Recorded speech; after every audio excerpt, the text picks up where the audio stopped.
ਵਾਹਿਗੁਰੂ ਜੀ ਕਾ ਖਾਲਸਾ ਵਾਹਿਗੁਰੂ ਜੀ ਕੀ ਫਤਿਹ। ਮੈਂ ਤੁਹਾਡੀ ਹੋਸਟ ਰੀਤ ਕੌਰ ਨਿਊਜ਼ ਟੀਵੀ 84 ਦੇ ਨਾਲ ਵਿਊਅਰਸ।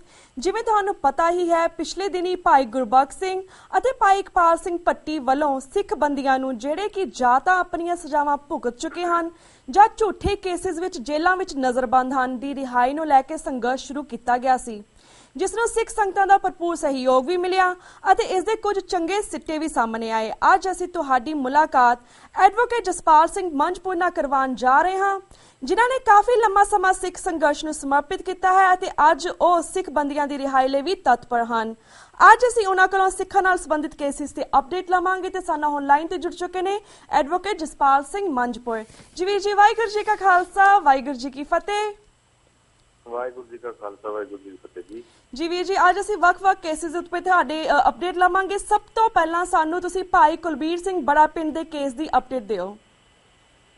ਭਾਈ ਕੁਲਬੀਰ ਸਿੰਘ ਬੜਾ ਪਿੰਡ ਦਾ ਜਿਹੜਾ ਉਹਨਾਂ ਨੂੰ ਪਹਿਲਾਂ 57 ਦੇ ਵਿੱਚ ਤੇ ਬਾਅਦ ਦੇ ਵਿੱਚ ਵੇਜਿੰਗ ਵਾਰ ਅਗੇਂਸਟ ਸਟੇਟ ਤੇ ਅਨਲੌਫੁਲ ਐਕਟੀਵਿਟੀ ਆਰਮਜ਼ ਐਕਟ ਦੇ ਵਿੱਚ ਅਰੈਸਟ ਪਾਈ ਗਈ ਸੀ ਉਹਨਾਂ ਦੀ 21 ਸਤੰਬਰ 2012 ਨੂੰ। ਤੇ ਉਹ ਉਹਨਾਂ ਦੀ ਜਿਹੜੀ ਥੱਲੇ ਜਿਹੜੇ ਗਵਾਹ ਨੇ ਟ੍ਰਾਇਲ ਕੋਰਟ ਦੇ ਵਿੱਚ ਜਿਹੜੇ ਗਵਾਹ ਨੇ ਉਹ ਜਿਹੜੇ ਪ੍ਰਾਈਵੇਟ ਗਵਾਹ ਝੂਠੇ ਖੜੇ ਕੀਤੇ ਸੀ ਉਹ ਮੁੱਕਰ ਰਹੇ ਨੇ, ਹੋਸਟਾਈਲ ਹੋ ਰਹੇ ਨੇ।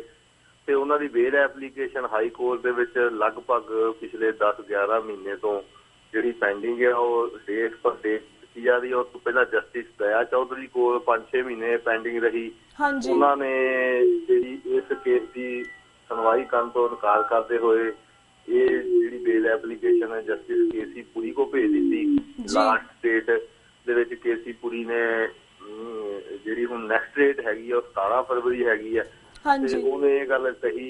ਉਹਦੀ ਬਹੁਤ ਸਰਕਾਰੀ ਪੱਧਰ ਤੇ ਸਟੇਟ ਪੱਧਰ ਦੇ ਉੱਤੇ ਬੜੀ ਵੱਡੇ ਪੱਧਰ ਦੇ ਉੱਤੇ ਉਹਦੀ ਪੈਰਵਾਈ ਕੀਤੀ ਜਾ ਰਹੀ। ਸਰਕਾਰ ਉਹਨਾਂ ਯਤਨ ਕੀਤਾ ਜਾ ਰਿਹਾ ਵੀ ਭਾਈ ਕੁਲਬੀਰ ਸਿੰਘ ਬੜਾ ਪਿੰਡ ਨੂੰ ਜਿਹੜੀ ਆ ਉਹ ਬੇਲ ਨਾ ਮਿਲ ਸਕੇ ਤੇ ਉਹਦੇ ਤਹਿਤ ਹੀ ਜਿਹੜੀ ਆ ਉਹਨਾਂ ਨੇ 17 ਫਰਵਰੀ ਅੱਗੇ ਤਰੀਕ ਪਈ ਆ। ਜਸਟਿਸ ਨੇ ਕੇਸੀ ਪੁਰੀ ਨੇ ਗੱਲ ਕਹੀ ਆ ਵੀ ਜਿਹੜੇ ਪ੍ਰਾਈਵੇਟ ਵਿਟਨੈਸ ਨੇ ਕਿੰਨੇ ਆ ਤੇ ਉਹ 3 ਸੀਗੇ, 2 ਹੋਸਟਾਈਲ ਹੋ ਚੁੱਕੇ ਆ ਤੇ ਕੱਲ ਤਰੀਕ ਸੀ ਭਾਈ ਸਾਹਿਬ ਦੀ ਉਹਦੇ ਤੇ ਜਿਹੜਾ ਤੀਜਾ ਵਿਟਨੈਸ ਸੀਗਾ ਉਹ ਵੀ ਹੋਸਟਾਈਲ ਹੋ ਗਿਆ।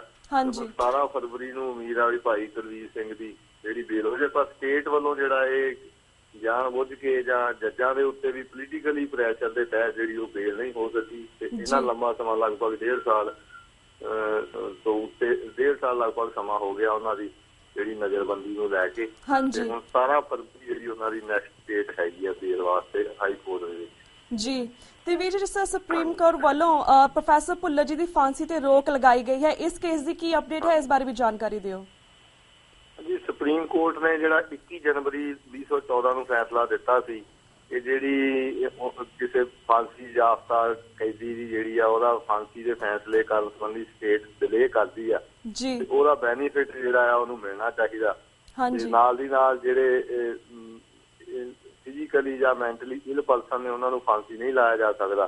ਤੇ ਇਸ ਦੇ ਤਹਿਤ ਜਿਹੜੀ ਇਹਨਾਂ ਦੀ ਪ੍ਰੋਫੈਸਰ ਭੁੱਲਰ ਸਾਹਿਬ ਦੀ ਵਾਈਫ ਵੱਲੋਂ ਜਿਹੜੀ ਪਟੀਸ਼ਨ ਲਾਈ ਗਈ, ਕ੍ਰੀਏਟਿਵ ਪਟੀਸ਼ਨ ਲਾਈ ਗਈ ਸੀ 2013 ਦੇ ਵਿੱਚ ਤੇ ਉਹਦਾ ਜਿਹੜੀ ਸੁਣਵਾਈ ਆ 31 ਤਰੀਕ ਨੂੰ ਹੋਈ ਆ, ਜਿਹਦੇ ਵਿੱਚ ਭੁੱਲਰ ਸਾਹਿਬ ਵੱਲੋਂ KTS ਤੁਲਸੀ ਸੀਨੀਅਰ ਐਡਵੋਕੇਟ ਉਹ ਪੇਸ਼ ਹੋਏ ਆ ਤੇ ਚੀਫ ਜਸਟਿਸ ਦੀ ਅਗਵਾਈ ਵਾਲੇ ਬੈਂਚ ਨੇ ਇਹਦੀ ਸੁਣਵਾਈ ਕੀਤੀ ਹੈ, ਜਿਹਦੇ ਚ ਉਹਨਾਂ ਨੇ 1 ਹਫ਼ਤੇ ਦਾ ਟਾਈਮ ਦਿੱਤਾ। ਜਿਹੜਾ human behaviour and allied sciences ਜਿਹੜਾ ਇੰਸਟੀਟਿਊਸ਼ਨ ਹੈਗਾ ਜਿੱਥੇ ਭੁੱਲਰ ਸਾਹਿਬ ਦਾਖਲ ਨੇ ਹਸਪਤਾਲ ਆ, ਉਹਦੇ ਡਾਇਰੈਕਟਰ ਨੂੰ ਵੀ 1 ਹਫ਼ਤੇ ਦੇ ਵਿੱਚ ਜਿਹੜੀ ਰਿਪੋਰਟ ਆ ਭੁੱਲਰ ਸਾਹਿਬ ਦੀ ਹੈਲਥ ਬਾਰੇ ਉਹ ਸੁਪਰੀਮ ਕੋਰਟ ਭੇਜੀ ਜਾਵੇ ਤੇ ਜਿਹੜੀ ਯੂਨੀਅਨ ਆਫ ਇੰਡੀਆ ਨੂੰ ਜਾਂ ਦਿੱਲੀ ਸਰਕਾਰ ਨੂੰ ਨੋਟ ਕੀਤਾ ਵੀ ਉਹਦੇ ਬਾਰੇ ਉਹ ਕੀ ਕਹਿਣਾ ਚਾਹੁੰਦੇ ਨੇ। ਉਹਨਾਂ ਨੂੰ 15 ਫਰਵਰੀ ਤੱਕ ਦਾ ਜਿਹੜਾ ਟਾਈਮ ਦਿੱਤਾ ਆਪਣੀ ਰਿਪਲਾਈ ਫਾਈਲ ਕਰਨ ਦਾ।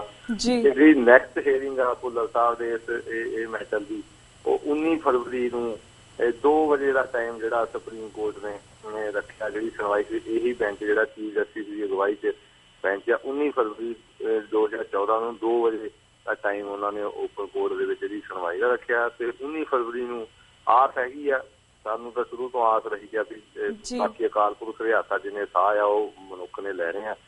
ਭੁੱਲਰ ਸਾਹਿਬ ਦੀ ਜਿਹੜੀ ਆ ਇੱਕ ਸੋਲਿਡ ਕੇਸ ਆ ਉਹਨਾਂ ਦਾ, ਜਿਹੜੀ ਉਹਨਾਂ ਦੀ ਡੈਥ ਸੈਂਟੈਂਸ ਜਿਹੜੀ ਕਮਿਊਟ ਹੋਣ ਦਾ। ਬਾਕੀ ਇੰਟਰਨੈਸ਼ਨਲ ਲੈਵਲ ਦੇ ਉੱਤੇ ਵੀ ਦਬਾਅ ਹੈਗੇ ਸਾਰੇ ਤਰ੍ਹਾਂ ਦੇ ਤੇ ਉਹਨਾਂ ਦੀ ਜਿਹੜੀ ਆ ਜਿਹੜੀਆਂ ਮਨੁੱਖੀ ਅਧਿਕਾਰ ਜਥੇਬੰਦੀਆਂ ਐਮਨੈਸਟੀ ਇੰਟਰਨੈਸ਼ਨਲ ਪੱਧਰ ਦੀਆਂ ਹੈਗੀਆਂ ਵੱਡੀਆਂ ਜਥੇਬੰਦੀਆਂ ਉਹਨਾਂ ਨੇ ਵੀ ਇਹਦੇ ਉੱਤੇ ਜਿਹੜੀ ਨਜ਼ਰ ਰੱਖੀ ਹੋਈ ਹੈ। ਸੋ 19 ਤਰੀਕ ਨੂੰ ਸਾਨੂੰ ਸਾਰਥਕ ਕੋਈ ਇਹਦੇ ਨਤੀਜੇ ਆਉਣ ਦੀ ਜਿਹੜੀ ਸੰਭਾਵਨਾ ਜਿਹੜੀ ਬਣੀ ਹੋਈ ਹੈ ਜੀ ਆਸ ਹੈ ਸਾਨੂੰ। ਜੀ ਤੇ ਵੀਰ ਜੀ, ਜਿਸ ਤਰ੍ਹਾਂ ਕਰਨਾਟਕਾ ਦੀ ਜੇਲ੍ਹ ਵਿੱਚ 25 ਸਾਲ ਤੋਂ ਵੀ ਜ਼ਿਆਦਾ ਸਮੇਂ ਤੋਂ ਬੰਦ ਗੁਰਦੀਪ ਸਿੰਘ ਹੋਰਾਂ ਨੂੰ ਪੰਜਾਬ ਵਿੱਚ ਤਬਦੀਲ ਕਰਨ ਦੀ ਗੱਲ ਸਾਹਮਣੇ ਆਈ ਹੈ।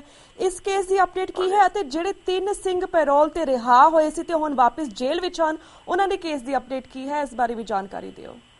ਜਿਹੜੇ 3 ਕੇਸ ਜਿਹੜੇ ਆਪਾਂ ਪਹਿਲਾਂ 3 ਸਿੰਘਾਂ ਦੀ ਗੱਲ ਕਰੀਏ, ਉਹਨਾਂ ਦੀ ਹਾਈ ਕੋਰਟ ਦੇ ਵਿੱਚ ਚਲਾਈ ਗਈ ਸੀ।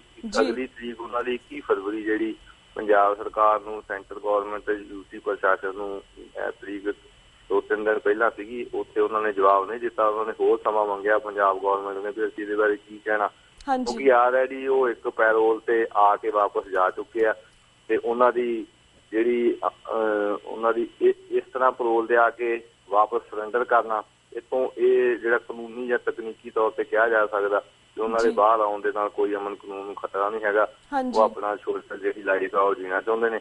ਉਹਨੂੰ ਆਧਾਰ ਬਣਾ ਕੇ ਜਿਹੜੀ ਆ ਹੁਣ ਹਾਈ ਕੋਰਟ ਦੇ ਵਿੱਚ ਪਾਈ ਗਈ ਤੇ ਉਹਦੀ ਜਿਹੜੀ 21 ਫਰਵਰੀ ਅਗਲੀ ਤਰੀਕ ਤੈਅ ਕੀਤੀ ਗਈ ਆ ਤੇ ਉਹਦੇ ਵਿੱਚ ਇਹ ਜਵਾਬ ਦੇਣਗੇ ਵੀ ਉਹਨਾਂ ਨੂੰ ਅੰਦਰ ਰੱਖਣ ਦਾ ਕੀ ਫਰੂਟਫੁਲ ਹੋਏਗਾ ਜਾਂ ਨਹੀਂ ਹੋਏਗਾ। ਉਹਦੇ ਚ ਤਾਂ ਪੰਜਾਬ ਸਰਕਾਰ ਤੇ ਨੈਤਿਕ ਤੌਰ ਦੇ ਉੱਤੇ ਦਬਾਅ ਹੈਗਾ ਵੀ ਇਹ ਉਹਦੀ ਪੋਜ਼ਿਟਿਵ ਰਿਪੋਰਟ ਪੇਸ਼ ਕਰਨ ਤੇ ਉਹਨਾਂ ਦੀ ਜਿਹੜੀ ਆ ਰਿਹਾਈ ਸੰਭਵ ਹੋ ਸਕੇ। ਜਿਹੜੇ ਭਾਈ ਗੁਰਦੀਪ ਸਿੰਘ ਉਹਨਾਂ ਦੀ ਸੀ, ਉਹ ਕਿਉਂਕਿ ਪੰਜਾਬ ਨਾਲ ਸੰਬੰਧਿਤ ਆ, ਅੰਮ੍ਰਿਤਸਰ ਜ਼ਿਲ੍ਹੇ ਨਾਲ ਸੰਬੰਧਿਤ ਆ ਤੇ ਸੋ ਉਹਨਾਂ ਦੀ ਜਿਹੜੀ ਜੇਲ੍ਹ ਟ੍ਰਾਂਸਫਰ ਪੰਜਾਬ ਦੇ ਕਰਨ ਬਾਰੇ ਜਿਹੜੀ ਐਡਵੋਕੇਟ ਨਵਕਿਰਨ ਸਿੰਘ ਉਹਨਾਂ ਨੇ ਉਹਨਾਂ ਦੀ ਇਹ ਪਾਈ ਸੀ। ਉਹਦੇ ਚ ਜਿਹੜਾ ਉਹਨੂੰ ਟ੍ਰਾਂਸਫਰ ਜਿਹੜਾ ਕਰਨਾ ਹੁੰਦਾ, ਉਹਦੇ ਚ ਦੋਨਾਂ ਸਟੇਟਾਂ ਦੀ ਸਹਿਮਤੀ ਹੁੰਦੀ ਹੈ। ਜੇ ਕਿਸੇ ਕੈਦੀ ਨੇ ਆਪਣੇ ਹੋਮ ਸਟੇਟ ਦੇ ਵਿੱਚ ਆਉਣਾ ਤੇ ਉਹ ਕਰਨਾਟਕਾ ਦੀ ਗੌਰਮੈਂਟ ਨੇ, ਹੋਮ ਮਿਨਿਸਟਰੀ ਨੇ ਹਾਂ ਕਰਨੀ ਹੈ, ਸਾਨੂੰ ਕੋਈ ਇਤਰਾਜ਼ ਨਹੀਂ।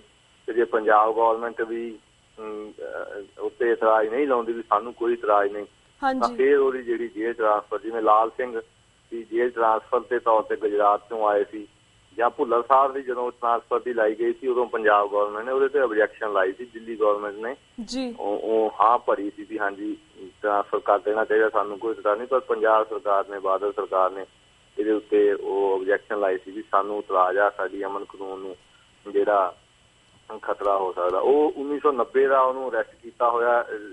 ਉਹਦੇ ਇੱਕ ਦਿੱਲੀ ਦਾ ਕੇਸ ਸੀ ਗੁਰਦੀਪ ਸਿੰਘ ਖੈੜੇ ਦਾ, ਇੱਕ ਕਰਨਾਟਕਾ ਦਾ। ਦਿੱਲੀ ਵਾਲੇ ਕੇਸ ਚੋਂ ਉਹਦੀ ਜਿਹੜੀ ਆ ਉਹ ਰਿਹਾਈ ਹੋ ਚੁੱਕੀ ਆ ਤੇ ਉਹ ਕਰਨਾਟਕਾ ਦੇ ਕੇਸ ਦੀ ਦੂਜੀ ਲਾਈਫ ਜਿਹੜੀ ਆ ਉਹ ਭੁਗਤਣ ਗਿਆ। ਲਗਭਗ 23 ਸਾਲ ਦੀ ਜਿਹੜੀ ਉਹਦੀ ਸੈਂਟੈਂਸ ਜਿਹੜੀ ਉਹ ਹੋ ਚੁੱਕੀ ਆ ਤੇ ਆਉਂਦੇ ਦਿਨਾਂ ਦੇ ਵਿੱਚ ਉਹਨੂੰ ਜਿਹੜਾ ਅੰਮ੍ਰਿਤਸਰ ਸੈਂਟਰਲ ਜੇਲ੍ਹ, ਕਿਉਂਕਿ ਅੰਮ੍ਰਿਤਸਰ ਜਿਹੜਾ ਹੈਗਾ ਇਸ ਕਰਕੇ ਅੰਮ੍ਰਿਤਸਰ ਸੈਂਟਰਲ ਜੇਲ੍ਹ ਦੇ ਵਿੱਚ ਟ੍ਰਾਂਸਫਰ ਕੀਤਾ ਜਾ ਸਕਦਾ। ਇੱਥੇ ਫਿਰ ਉਹਦੀ ਅਗਲੀ ਜਿਹੜੀ ਪੱਕੀ ਰਿਹਾਈ ਦੇ ਵਾਸਤੇ ਜਿਹੜਾ ਪ੍ਰੋਸੈਸ ਜਿਹੜਾ ਉਹ ਚੱਲ ਸਕਦਾ ਹੈਗਾ। ਜੀ ਵੀਰ ਜੀ, ਤੁਹਾਡਾ ਬਹੁਤ ਬਹੁਤ। ਬਾਕੀ ਲਾਲ ਸਿੰਘ ਵੀ ਆਏ ਸੀਗੇ, ਉਹ ਵੀ ਅੱਜ ਉਹਨਾਂ ਦੀ ਵਾਪਸੀ ਆ ਆਪਾਂ ਜੇਲ੍ਹ ਦੇ ਵਿੱਚ। ਉਹਨਾਂ ਦੀ 42 ਦਿਨ ਦੀ ਛੁੱਟੀ ਸੀ ਤੇ ਉਹਨਾਂ ਦੀ ਜਿਹੜੀ ਆ ਅੱਜ ਵਾਪਸੀ ਆ ਜੇਲ੍ਹ ਦੇ ਵਿੱਚ। ਉਹਨਾਂ ਦਾ ਜਿਹੜਾ ਕੇਸ ਹੈਗਾ ਉਹ ਉਹਨਾਂ ਦੀ ਰਿਹਾਈ ਦੇ ਜਿਹੜੇ ਹਾਈ ਕੋਰਟ ਨੇ ਰਿਲੀਫ ਦਿੱਤੀ ਸੀ ਤੇ ਗੁਜਰਾਤ ਗੌਰਮੈਂਟ ਸੁਪਰੀਮ ਕੋਰਟ ਚਲੀ ਗਈ ਸੀ, ਉਹ ਸਟੇ ਹੋ ਗਿਆ ਸੀ ਆਰਡਰ। ਹੁਣ ਦੁਬਾਰੇ ਆਪਾਂ ਉਹਦੇ ਵਿੱਚ ਜਿਹੜੀ ਲਾਲ ਸਿੰਘ ਵੱਲੋਂ ਵਕੀਲ ਉੱਥੇ ਪੇਸ਼ ਹੋਏ ਨੇ ਤੇ ਮਾਰਚ ਦੇ ਵਿੱਚ ਉਹਨਾਂ ਦੀ ਜਿਹੜੀ ਆ ਲਾਸਟ ਆਰਗੂਮੈਂਟ ਵੀ ਉਹਨਾਂ ਨੂੰ ਹੋਰ ਅੰਦਰ ਰੱਖਣਾ ਚਾਹੀਦਾ ਕਿ ਨਹੀਂ ਰੱਖਣਾ ਚਾਹੀਦਾ, ਉਹ ਵੀ ਸੁਪਰੀਮ ਕੋਰਟ ਦੇ ਵਿੱਚ ਮਾਰਚ ਮਹੀਨੇ 'ਚ ਵੀ 3 ਸ਼ਾਇਦ ਤਰੀਕ 3 ਜਾਂ 4 ਮਾਰਚ ਜਿਹੜੀ ਤਰੀਕ ਹੈ ਜਿਹੜੀ ਉਹ ਲਿਸਟ ਹੋਊਗੀ, ਉਹਦੇ ਵਿੱਚ ਬਹਿਸ ਹੋਊਗੀ ਵੀ ਲਾਲ ਸਿੰਘ ਦੀ ਰਿਹਾਈ ਪੱਕੀ ਹੋਣੀ ਚਾਹੀਦੀ ਹੈ ਕਿ ਨਹੀਂ ਹੋਣੀ ਚਾਹੀਦੀ। ਜੀ ਬਿਲਕੁਲ। ਹਾਂਜੀ ਤੇ ਵੀਰ ਜੀ, ਹੁਣ ਥੋੜਾ ਅਸੀਂ ਬਾਕੀ ਸਿੱਖ ਮੁੱਦਿਆਂ ਦੇ ਉੱਪਰ ਵੀ ਸਵਾਲ ਜਵਾਬ ਕਰਨਾ ਚਾਹੁੰਦੇ। ਜਿਵੇਂ ਤੁਹਾਨੂੰ ਪਤਾ ਹੈ ਕਿ ਕਸ਼ਮੀਰ ਵਾਦੀ ਦੇ ਪੱਥਰੀਵਲ ਵਿੱਚ 5 ਬੇਗੁਨਾਹ ਕਸ਼ਮੀਰੀਆਂ ਨੂੰ ਮਾਰਨ ਦਾ ਕੇਸ ਫੌਜੀ ਅਦਾਲਤ ਨੇ ਬੰਦ ਕਰ ਦਿੱਤਾ ਹੈ ਅਤੇ ਇਸ ਦੇ ਨਾਲ ਹੀ ਸਾਲ 2000 ਵਿੱਚ 35 ਮਾਰੇ ਗਏ ਸਿੱਖਾਂ ਦੇ ਕੇਸ ਦਾ ਵੀ ਭੋਗ ਪੈ ਗਿਆ ਹੈ। ਇਸ ਬਾਰੇ ਤੁਹਾਡੇ ਕੀ ਖਿਆਲ ਨੇ? ਦੇਖੋ, ਜਿੱਥੇ ਜਿੱਥੇ ਵੀ ਆਰਮੀ ਜਦੋਂ ਪੰਜਾਬ ਦੇ ਵਿੱਚ ਰਾਸ਼ਟਰਪਤੀ ਰਾਜ ਰਿਹਾ ਤੇ ਇੱਥੇ ਵੀ ਨਿੱਤ ਦਿਨ ਦੀਆਂ ਘਟਨਾਵਾਂ ਜਿਹੜੀਆਂ ਸੀ ਉਹ ਝੂਠੇ ਪੁਲਿਸ ਮੁਕਾਬਲੇ ਦੀਆਂ, ਭਾਵੇਂ ਪੰਜਾਬ ਪੁਲਿਸ ਜਾਂ ਆਰਮੀ ਨੇ ਜੋ ਜਾਂ ਪੈਰਾਮਿਲਟਰੀ ਫੋਰਸਿਸ ਨੇ ਸਦਰ ਕੀਤੇ, ਉਹਨਾਂ ਦਾ ਕੋਈ ਕੇਸ ਨਹੀਂ ਚੱਲਿਆ ਜਾਂ ਉਹ ਕੇਸ ਦਬਾ ਦਿੱਤੇ ਗਏ।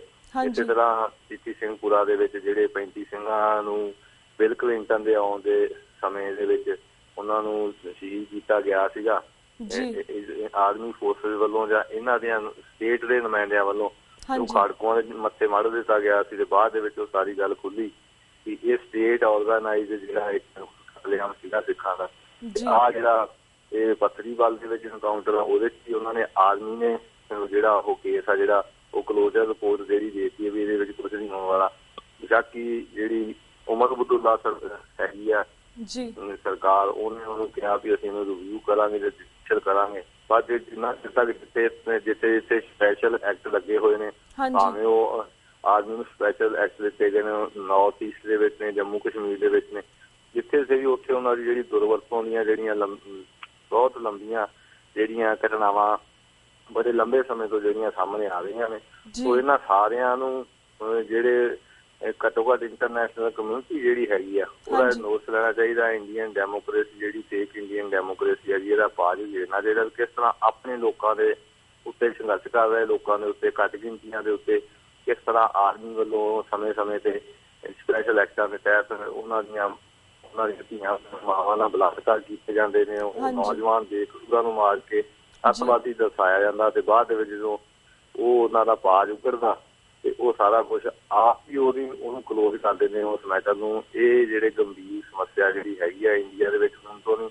ਜਦੋਂ ਤੋਂ ਜਿਹੜੀ ਘੱਟ ਗਿਣਤੀ ਨੇ ਜਾਂ ਸੰਘਰਸ਼ੀਲ ਕੌਮ ਨੇ ਆਪਣਾ ਸੰਘਰਸ਼ ਵਿੱਢਿਆ ਉਹਨਾਂ ਦੇ ਉੱਤੇ ਇਹੋ ਜਿਹੇ ਜਿਹੜੇ ਹਥਿਆਰ ਜਿਹੜੇ ਵਰਤੇ ਜਾਂਦੇ ਨੇ, ਨੌਜਵਾਨਾਂ ਨੂੰ ਮਾਰਨਾ, ਧੀਆਂ ਭੈਣਾਂ ਨਾਲ ਬਲਾਤਕਾਰ ਕਰਨੇ, ਇਹ ਜਿਹੜੇ ਨਾਰਥ ਈਸਟ ਦੇ ਵਿੱਚ, ਪੰਜਾਬ ਦੇ ਵਿੱਚ ਵੀ ਵਾਪਰਿਆ, ਨਾਰਥ ਈਸਟ ਦੇ ਵਿੱਚ ਵੀ ਵਾਪਰਿਆ ਤੇ ਜਿਹੜਾ ਜੰਮੂ ਕਸ਼ਮੀਰ ਦੇ ਵਿੱਚ ਤਾਂ ਆਏ ਦਿਨ ਵਾਪਰ ਰਹਿੰਦਾ ਕੋਈ ਨਾ ਕੋਈ ਘਟਨਾ ਜ਼ਰੂਰ ਵੱਡੇ ਪੱਧਰ ਦੇ ਉੱਤੇ ਜਿਹੜੀ ਸਾਹਮਣੇ ਆ ਜਾਂਦੀ ਹੈ, ਜਿਵੇਂ ਇਹ ਪੱਤਰੀਵਾਲ ਵਾਲੀ ਆਈ ਆ। ਤੇ ਇਸ ਤੋਂ ਪਹਿਲਾਂ ਵੀ ਜਾਂ ਗਾਂ ਵੀ ਇਹਨਾਂ ਦੇ ਜਿੰਨਾ ਚਿਰ ਤੱਕ ਆਰਮੀ ਉਹ ਸਪੈਸ਼ਲ ਪਾਵਰਾਂ ਲਈਆਂ ਨਹੀਂ ਜਾਂਦੀਆਂ ਉਹਨਾਂ ਚਿਰ ਤੱਕ ਇਹੋ ਜਿਹੇ ਦੁਖਦਾਈ ਘਟਨਾਵਾਂ ਜਿਹੜੀਆਂ ਉਹ ਹੁੰਦੀਆਂ ਰਹਿਣਗੀਆਂ ਕਿਉਂਕਿ ਉਹਨਾਂ ਨੂੰ ਧਾਰਾ ਦਿੱਤੇ ਹੋਏ। ਹਾਂਜੀ ਜੀ। ਤੇ ਵੀਰ ਜੀ ਸਾਡਾ ਹੁਣ ਵਕਤ ਬ੍ਰੇਕ ਵੱਲ ਜਾ ਰਿਹਾ। ਤੁਹਾਡਾ ਬਹੁਤ-ਬਹੁਤ ਸ਼ੁਕਰੀਆ, ਤੁਸੀਂ ਸਾਡੇ ਸਾਰੇ ਕੇਸਿਸ ਦੀ ਅਪਡੇਟਸ ਦਿੱਤੀ ਤੇ ਆਪਣੇ ਵਿਚਾਰ ਵੀ ਸਾਂਝੇ ਕੀਤੇ। ਇਸੇ ਤਰ੍ਹਾਂ ਫਿਰ ਤੋਂ ਤੁਹਾਨੂੰ ਸਿੱਖ ਸੰਗਤਾਂ ਦੇ ਰੂਬਰੂ ਕਰਵਾਉਂਦੇ ਰਵਾਂਗੇ, ਪਰ ਤਦ ਤੱਕ ਲਈ ਮੈਂ ਤੁਹਾਡੇ ਕੋਲ ਇਜਾਜ਼ਤ ਲੈਂਦੀ ਹਾਂ। ਵਾਹਿਗੁਰੂ ਜੀ ਕਾ ਖਾਲਸਾ, ਵਾਹਿਗੁਰੂ ਜੀ ਕੀ ਫਤਿਹ। Viewers, वक्त हो गया एक छोटे से ब्रेक तक। Keep watching News TV 84 The Now. We'll be right back after a short break.